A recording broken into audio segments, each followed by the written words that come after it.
Ang tulong natin ay nasa pangalan ng Panginoon. Siya ang lumikha ng langit at lupa. Ating ipahayag ang ating mga kasalanan sa Diyos. Ang ating Diyos ay Diyos na mahabagin at mapagpatawad.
Mapalad ang tao na pinatawad na yaong kasalanan at nalimot na rin ang kanyang nagawang mga pagsalangsang.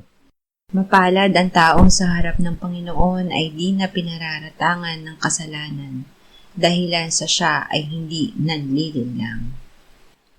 Nung hindi ko pa naipapahayag yaring kasalanan, sa buong maghapon ako'y nananangis sa matinding lumbay.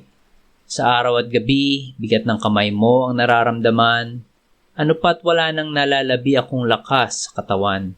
Hamog ang kaparis na dagling na tuyo sa sikat ng araw. Ako ay lumapit sa iyong harapan at salay inamin. Ang aking nagawang mga pagsalansang di ko inilihim. Pinagpasyahan ko ang lahat ng ito sa iyo'y idaing at aking natamo ang iyong patawad sa sala kong angking.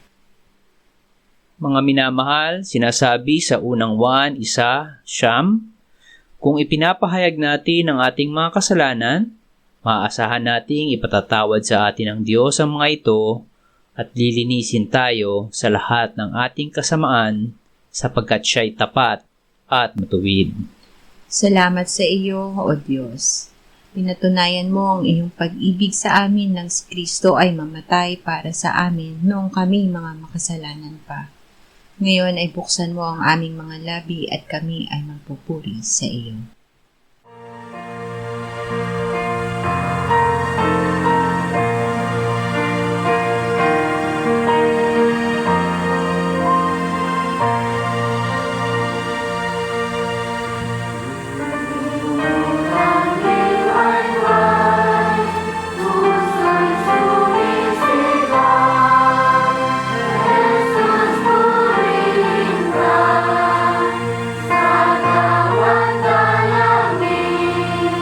Sa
Efeso 4:30-32. Huwag ninyong pighatiin ang Espiritu Santo ng Diyos na sa pamamagitan niya kayo'y tinatakan para sa araw ng pagtubos. Lahat ng pait, galit, puot, pag-aaway at paninirang puri ay inyong alisin, pati lahat ng kasamaan, at maging mabait kayo sa isa't isa, mga mahabagin, nagpapatawad sa isa't isa, gaya ng pagpapatawad sa inyo ng Diyos kay Kristo. Huwag pighatiin ang Espiritu Santo. Ang banal na Espiritu ang nagsisilbing tatak o marka na tayo ay pag-aari ng Diyos. Ang pagpapalungkot sa Kanya ay nagpapahina sa ating kagalakan at katiyakan sa ating relasyon sa Ama. Ang Espiritu Santo ay hindi isang malamig kundi isang buhay na presensya. Kapag pinalulungkot natin siya, pinalalabo natin ang patunay na tayo ay anak ng Diyos. Siya at ang kanyang kagalakan na nananahan sa atin ang ating lakas. Awit 19:12-14. Sinong makakaalam ng kanyang mga kamalian? Patawarin mo ako sa mga pagkakamaling di ko nalalaman. Ilayo mo rin ang iyong lingkod sa mga mapanghas na pagkakasala. Huwag mong hayaang ang mga iyon ay magkaroon ng kapangyarihan sa akin. Kung gayo'y magiging matuwid ako at magiging walang sala sa malaking paglabag. Naway ang mga salita ng bibig ko at ang pagbubulay-bulay ng aking puso ay maging katanggap-tanggap sa paningin mo, O Panginoon, ang aking malaking bato at manunubos ko. Iwaksi ang pagsisinungaling at galit.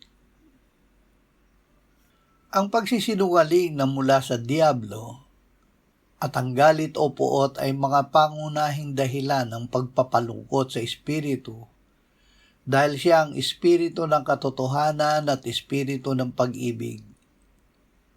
Kaya nga sa pagtatabi ng kasinungalingan, ang bawat isa sa inyo ay magsalita ng katotohanan sa kanyang kapwa. Ang lahat ng pait, puot, galit, gulo at paninirang puri ay alisin ninyo, pati na ang lahat ng masasamang akala. Hayaang ang ating pananalita ay laging may biyaya dahil ito ang paraan ng pagsasalita sa atin ng Espiritu Santo. Kolosas 3:5-8-10. Patayin ninyo ang anumang makalupa na nasa inyo, pakikiapid, karubihan, masamang pita, masasamang pagnanasa at kasakiman, na ito'y pagsamba sa mga Diyos-Diyosan. Ngayon ay itakwil ninyo ang lahat ng mga ito: galit, poot, masamang pag-iisip, panlalait at maruming pananalita mula sa inyong bibig. Huwag kayong magsinungaling sa isa't isa. Yamang hinubad na ninyo ang dating pagkatao pati ang mga gawa nito, at kayo'y nagbihis na ng bagong pagkatao na binabago sa kaalaman ayon sa larawan ng lumalang sa Kanya. Hubarin ang dating pagkatao. Ang ating dating pagkatao ay makasalanan, namuhay sa kasinungalingan, masamang pagnanasa, kasakiman, pandaraya, pagdanakaw at masamang pananalita. Nang tayo ay magsisi at sumampalataya kay Jesus, ang ating dating pagkatao ay hinubad na sa atin at ang isinuot sa atin ay ang bagong pagkatao. Ang pagsusuot ng dating pagkatao ay nakakasakit sa banal na espiritu na nananahan sa atin. Lagi nating ibihis ang bagong pagkatao na binabago ng Espiritu Santo sa kaalaman ayon sa larawan ng Diyos. Mateo 18:1-5. Nang oras na iyon ay lumapit ang mga alagad kay Jesus na nagsasabi, Sino ang pinakadakila sa kaharian ng langit? Tinawag niya ang isang maliit na bata at inilagay sa gitna nila. Sinabi niya, "Katotohanan ang sinasabi ko sa inyo, malibang kayo'y magbago at maging tulad sa mga bata, kailan may hindi kayo makakapasok sa kaharian ng langit. Sino mang magpakumbaba ng tulad sa batang ito ay siyang pinakadakila sa kaharian ng langit. At sino mang tumanggap sa isang batang ganito sa aking pangalan ay tumatanggap sa akin." Ang takot na bunga ng pag-ibig. Ang pag-iwas na mapalungkot ang espiritu ay hindi dapat magmula sa takot sa parusa, kundi sa isang mapagmahal na paggalang tulad ng isang anak na ayaw saktan ang damdamin ng kanyang mapagmahal na magulang. Sapagkat hindi kayo muling tumanggap ng espiritu ng pagkaalipin upang muling matakot, kundi tumanggap kayo ng espiritu ng pagkukupkop bilang mga anak. Ang Espiritu Santo ay hindi isang estranghero na madaling magalit, kundi isang mapagmahal na kasama. Iniiwasan nating magkasala hindi dahil sa natatakot tayong mapalo, kundi dahil sobrang mahal natin siya at ayaw nating mawala ang tamis ng kanyang presensya. Bigyang lugod ang Espiritu Santo. Ingatan natin ang ating relasyon sa Espiritu Santo. Siya ang tatak ng ating kaligtasan. Humingi ng patawad sa mga lihim na kasalanan upang ang bawat salita at isip ay maging kalugod-lugod sa Diyos. Iwaksin natin ang pagsisinungaling at galit dahil ang Espiritu Santo ay gabay sa katotohanan at pag-ibig. Tuluyan ang iwan ang dating makasalanang gawi at isuot ang bagong buhay na kawangis ng kay Kristo. Sumunod ng may pagpapakumbaba tulad ng isang bata, hindi dahil sa takot na maparusahan, kundi dahil sa pagbabahal sa Espiritu Santo.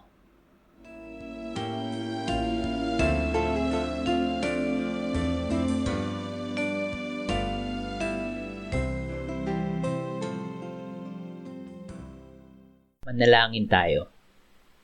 Panginoong Hesus, sinabi mo, malibang kainin ninyo ang laman ng anak ng tao at inumin ang kanyang dugo, kayo ay walang buhay sa inyo. Ang sino mang kumakain ng aking laman at umiinom ng aking dugo ay may buhay na walang hanggan, at akin siyang muling bubuhayin sa huling araw. Sapagkat ang aking laman ay tunay na pagkain at ang aking dugo ay tunay na inumin. Siya na kumakain ng aking laman at umiinom ng aking dugo ay nananahan sa akin at ako sa kanya. Kung paanong buhay ang Ama na nagsugo sa akin at ako ay nabubuhay sa pamamagitan ng Ama, gayon din siya na kumakain sa akin, siya man ay mabubuhay sa pamamagitan ko. Panginoong Hesus, aming tagapagligtas, tinatanggap ka namin sa oras na ito bilang aming tinapay ng buhay. Tinatanggap namin ang iyong katawan na ipinako sa krus, namatay, inilibing, binuhay na muli, at iniakyat ng Ama sa kanyang kanan sa langit bilang aming tunay na pagkain. Tinatanggap namin ang iyong dugo na nabuhos sa ikapagpapatawad ng aming kasalanan bilang aming tunay na inumin. Manahan at mabuhay ka sa amin upang kami ay mamuhay sa pamamagitan mo kung paanong ikaw ay namuhay sa pamamagitan ng Ama. Salamat, Ama, sapagkat dahil kay Kristo, kami ngayon ay nakapamumuhay kasama mo kaisa ng Espiritu Santo. Sa iyo ang lahat ng kaluwalhatian, ngayon at magpakailanman. Amen.